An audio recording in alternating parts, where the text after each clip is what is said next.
I had what I call a James Bond day. We had to descend the face of a mountain that we'd never seen. It was from about 7,000 meters, and it was in such a whiteout I couldn't determine terrain in front of me. We had 2 ice axes, but no rope, and there were avalanches. We got in 6 avalanches.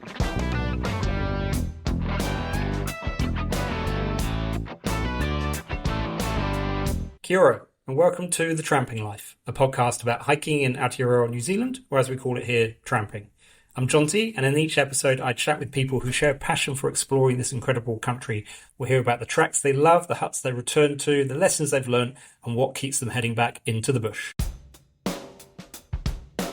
My guest today is Lydia Brady, mountaineer, guide and author. Lydia is internationally renowned as the first woman to climb Mount Everest without supplementary oxygen, and she's gone on to guide and inspire countless others in the mountains. I'm delighted to welcome her to the podcast. Kia ora, Lydia. Kia ora, Jonty. Thank you for having me. I'd like to start with the beginning. So what were your first memories of being in the outdoors? My mother sent me on a mountain craft course that in the olden days was run by the Department of Education in Aotearoa, New Zealand. And this was in Arthur's Pass. I hadn't even picked up a rucksack before. Went along and it was 2 weeks or 10 days of exploring Arthur's Pass at a pretty small level because we were probably quite a high ratio to the instructor or the guide. And I really loved it. I was too intimidated by it, but I really loved it. And I thought, it's too hard and it's too scary and it's too foreign for me. But then I kept thinking about it. And then I joined a tramping club. And it's tramping clubs that really got me started. What inspired your mum to send you on that course? I'm not really sure, tell you the truth. She didn't have much money, but maybe I'd say it was quite heavily subsidized. And she knew that I really struggled with sports. So I was really academic, but I couldn't do a handstand and I was always last at running races and I was teased at how I walked. I don't know, maybe she thought that I'd like something like that wasn't an organised sport. So she or the rest of your family were not outdoorsy people? She grew up on a farm. She had to be outdoorsy. She liked walking.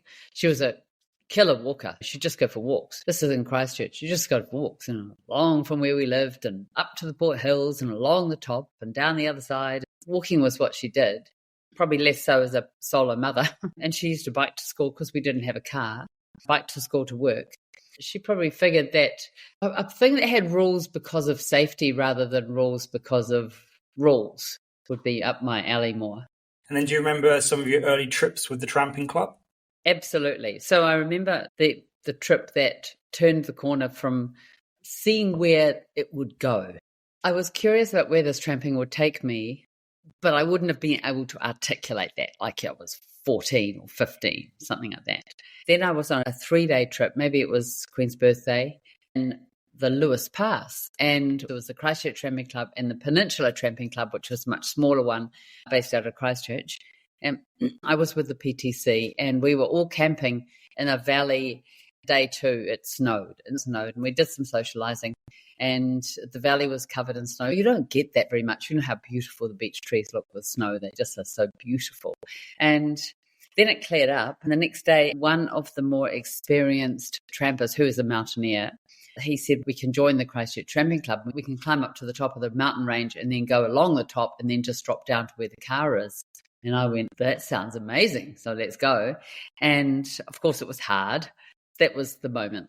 That's when why do I want to be in valleys? This is going along the tops. You get a view every time and every bump is a new view and I'm cramponing and there's no bush. I like bush. I like plants, but my friends joke I have a 3-hour bush tolerance and then I just want to be out. So that was it. That tops trip, as we used to call it in tramping, was the turning point for me. So did you continue with the tramping club or did you join the alpine club then to get higher up? Yes and yes. I joined the Christchurch Tramping Club because they had quite a few quite serious mountaineers. And then I joined the Canterbury Mountaineering Club and I think I was one of the first 2 women to join. I was still quite young then, maybe 16, 17, something like that. And then the Alpine Club when I could. In those days you had to actually do some decent climbing before you joined the Alpine Club. So I got taken on climbs. And I learned quickly that if you can't contribute to technical skill and experience and decision making, of course, because that's what it's about, then you contribute by always making sure that you're melting more snow if you're camping in snow, or you carry as much as you can, or you just contribute. You have to contribute in other ways. And learning that early opened a lot of doors for me. In the Tramping Club, was there a reasonable kind of gender mix? I've seen photos back in the day, and there was actually quite a lot of women involved in tramping, but maybe not in mountaineering, obviously, as you say, if you're the second to join. Exactly. Quite a lot of women in tramping, lots of women in tramping, but not very many women in mountaineering. The perception of risk as well, that was an issue? It's quite interesting. I think, yes, especially if you have children. I truly think hormonally you go through a period, and you may never get out of it, of being more fearful, of actually being more afraid of injury and hurt, because I think you've got things to do. Either you're getting older or you're having children. And I've talked to quite a few women about this. Women who've done some rad things like really extreme downhill mountain bike competition, and they go, oh my God. And then all of a sudden, all I was feeling is I just didn't want to crash. I was really afraid of crashing because they had maybe some big hormonal change. Possibly it was menopausal. Possibly it was having children. It exists. Men can get it too, but we don't really discuss that much about how our emotions can be changed. Did you have any near misses in those early days exploring the Southern Alps? Yeah, I have had a handful of very close calls, and one particularly extreme one that for sure I got PTSD from, but fortunately only for a few days, in the Himalayas. So I've had one or two very spooky close calls in Aotearoa, New Zealand when I was younger. And then in 1987, so quite a long time ago, in India, I had what I call a James Bond day. We had to descend the face of a mountain that we'd never seen and we had no map for because you couldn't get maps in those days. It was from about 7,000 meters and it was in such a whiteout I couldn't determine terrain in front of me. And we had 2 ice axes but no rope. And there were avalanches. We'd gotten 6 avalanches, half buried in a couple, and nearly got popped off the steep section from small avalanches. We dug in emergency snow holes, and then the avalanche came down. Fortunately, John was on the outside, and the snow cave collapsed on me and buried me in the mountain, and blah, blah, blah. It's like really big epic. And I was with a guy called John Muir, who some people may know, and he's one of Australia's really most standout explorers. He's traversed Australia solo with no form of communication or personal locator beacon. Yeah, and he built a cart with wheels. And first of all, the big wheels wouldn't work because they get stuck in mud. But then he got skinny wheels and he got an arid zone cruiser and he'd have to tow his water. So the longest gap between water was 30 days. Just putting things into that, no emergency locator beacon or anything. This is some time ago. So the guy had resources and was very strong, and I too was strong in those days. We survived by a combination of luck and resourcefulness. So this gave me a big ticket of understanding about how much I could really pull on my own resourcefulness to climb. That was at altitude, so that was in India at 7,000. I went straight from India to Pakistan and made the first ascent of an 8,000 metre peak of any woman from the Southern Hemisphere. This is immediately afterwards. And I possibly made the first alpine style ascent from the bottom to the top without oxygen by a woman. The only thing is I went from advanced base camp and not base camp, and so you cannot technically say that's an alpine ascent because you didn't go from base camp. So that is fair too. But just to put it into the big picture that was out there, by that time I was into climbing. Big time. The epic in India on Kedarnath Dome was probably my 4th Himalayan expedition. They started small, and then I went straight to Pakistan 5th, and then the next year I did Gasherbrum 2, 8,000. And then the next year I went to K2 and Everest, 3 days off in Kathmandu in between. What was I thinking? But anyway, here I am, still just. And how much was record setting a motivator for doing those? Our record setting is a big motivator because it helps fund your expeditions. But it's not the reason you climb. Everyone's different, but I would see echoes of how I felt with all my friends. And of course, if we can put first female ascent of Everest without oxygen, all these other things, the more first you can, the more fortune you would have in getting some support. And these expeditions are not cheap. Proportionally, Everest would cost less nowadays, proportionally to what we earn. And Everest costs a lot. Maybe not the permit. The permit wasn't very expensive to Everest in the olden days, but it was limited. So it was about a 7-year wait to get a permit. So lots of people shared permits, and there was and of course there was no internet. So there'd be lots of writing, and then faxing came along and you say, there's 2 people space on this permit. Would you like to buy on? And because we've had one for 5 years and now we're going next year. Things were a lot different. It's a motivating factor. Like, if you have to get up and put those frozen, wet socks on, the motivating factor is that if you have a big, long day, you'll be able to get over both these passes before either weather comes in or because you're going to do a whole lot in a long weekend. And your motivation is to see if you can pull that off. Or if you get onto the top of the early enough, then you'll be able to get that summit before you have to drop down to the side. And that summit will mean that you've climbed all the 3,000 meter peaks. It's also what you want to do. You use all those motivating factors to keep spurring you on when you go, oh, I have to really get up in my lovely sleeping bag. So I think we shouldn't dismotivating factors. It's really good for us to understand that they're good kickstarters for that sitting up and putting the stove on. And how did you transition from just doing the mountaineering and the climbing to do the guiding? I had done some mountaineering and climbing, obviously, and then I'd gone to university and did a physiotherapy degree. It was 4 years and 2 years trying to get in, even though my marks were very good. And then I got basically just involved in doing things like rock climbing and domestic stuff, and by then life. And this is a common thing that people go, just life just takes over. And it's so easy to see that can happen to people for all of their life. It takes quite a lot of self-review to go, look, I'm saying, oh, I'd really like to climb, I don't know, let's just say Aoraki Mount Cook again, or I really like to climb Tutiko or in the Darrens, or I really like to go to this country. But actually, all I do is say I really like to do that. And so suddenly you have to go, if I keep doing this, all I'm going to do is say about it. And so I was also really missing having adventures overseas, and I was with a different partner. Didn't really want to go overseas as much, but that was fine. But he did say he did. And so then I realized that he didn't. And I found myself some work overseas guiding in Mongolia. And I ended up going to Mongolia in total 5 times, and quite relatively early after Russia had left it, only 10 years after Russia had left Mongolia. And it was super interesting and super raw and just an amazing part of my life. And then that got me into guiding, and I started guiding in New Zealand. And then I did a guides course and realized how many doors it opened. But it took me a while to actually understand how big the guiding on the Himalayas was. It wasn't something I really knew about. So we're talking late 1990s, early 2000s, and I wasn't in that world. And even in New Zealand, the guiding world, especially the expedition guiding world and the climbing world, is often, not always, but often quite separate and operates on different rules, operates with a different group of people.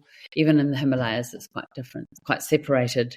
So when I discovered that there was high altitude guiding, I go, oh, that's got my name on it. But then you're just one woman trying to get into a job that there's lots of big, strong men wanting to do. So you have to work at it. How much of your guiding career has been the Himalayas and big trips overseas versus doing domestic guiding in New Zealand? Time-wise, about 50-50. Yeah. But number-wise, you do more jobs here. But I do love going overseas. I love the journey. I love the whole, you land and you've got to work in a place. And of course, you'd like to land and just go to a hotel. Being a client is pretty nice. Somebody else sorts things out. It's pretty nice. But it is quite cool working, because you're working with Pakistanis, or you're working with Nepali, or you're working with people from Latin America. And therefore, you see different windows and you suffer a bit more, but you're the one that they drag off to the guides tent to do an impromptu music party thing because you're part of the guides. There's a little bit of fluidity. Bottom line, I find it's an honor to be able to guide people at altitude. When you get up there and you go, all that work, and here you are, doesn't matter what altitude you're talking about, 5,000 meters is high altitude. It's more than a number, but it doesn't represent more and better, being higher. It's just such an honour to be on a trip with somebody, and pulling it off and making it happen is fantastic. What are some of the harder trips you've guided in New Zealand? So Aoraki Mount Cook is, to me, I like to say that nobody is the same after they climb Aoraki.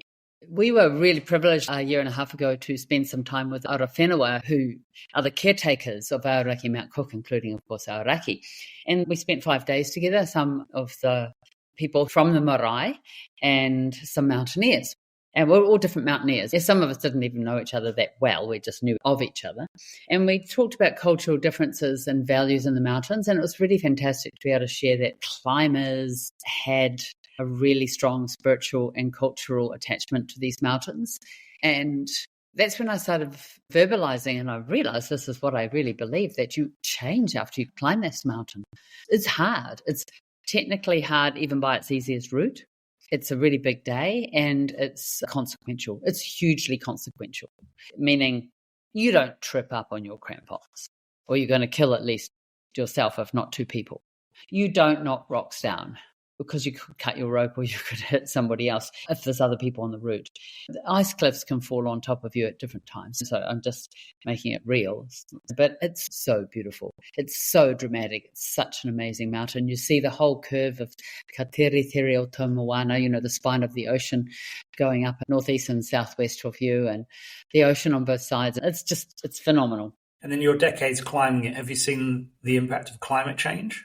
Oh, yeah, hugely. When I started climbing in the late 70s, there was no Tasman Lake at all.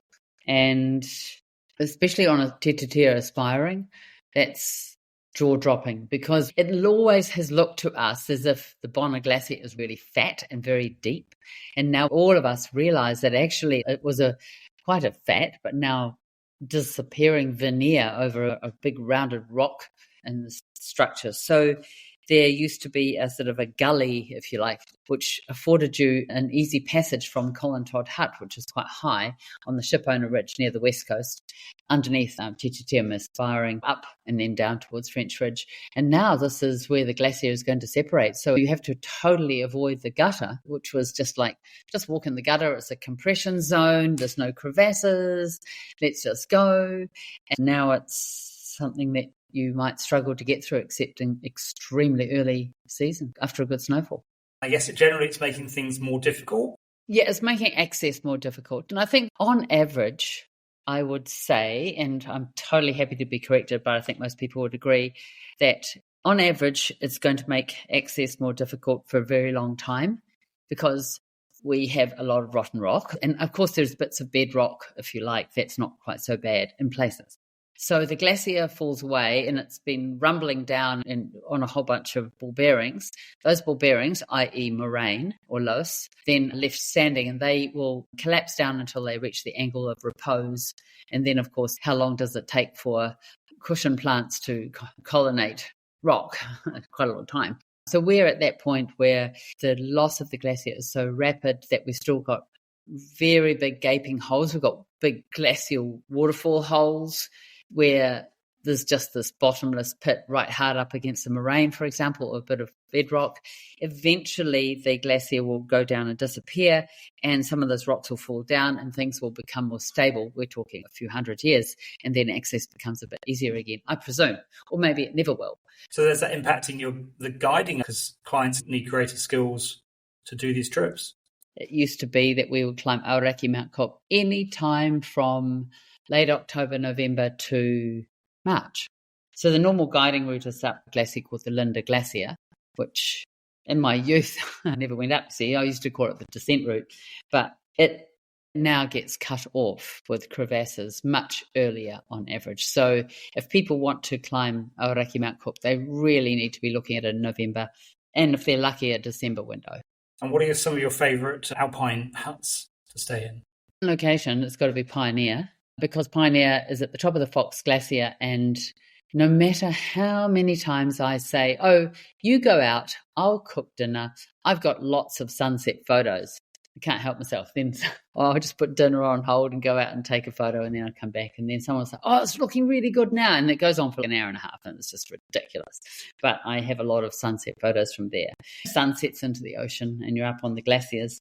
That's really beautiful. Hut culture is really changing. The trampers who are listening to this will know what I'm talking about, and it's something that I don't know really what to do, but now we've got personal locator beacons. You don't have to sign into the hut box for search and rescue.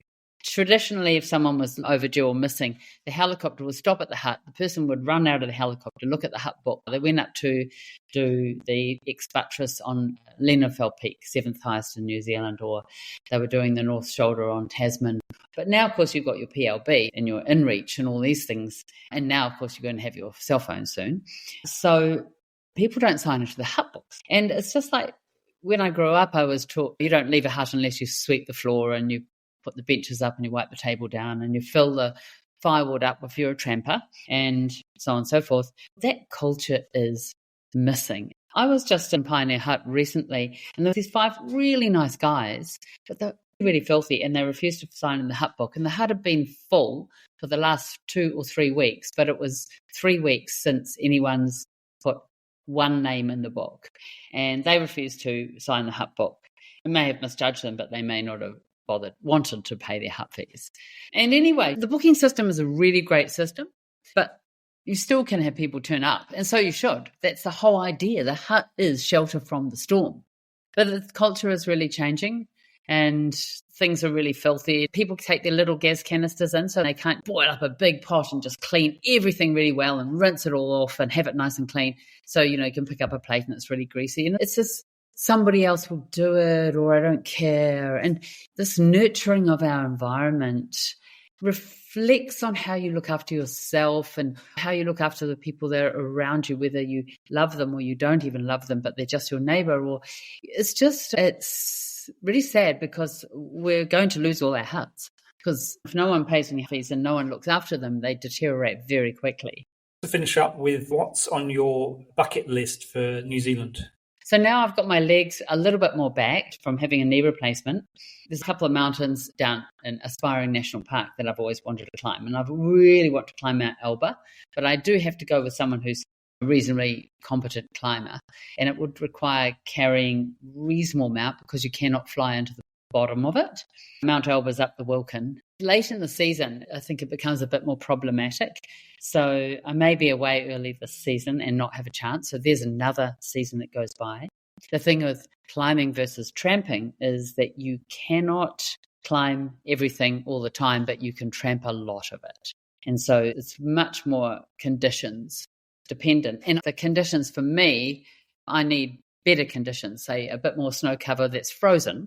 So I need a frost and some good snow cover, so that's early in the season, versus someone who's like really good technically and super fast at moving. They could probably get through terrain that I may have done when I was younger, but I'm not quite so fast on. So the range of possibilities for any kind of route slips away.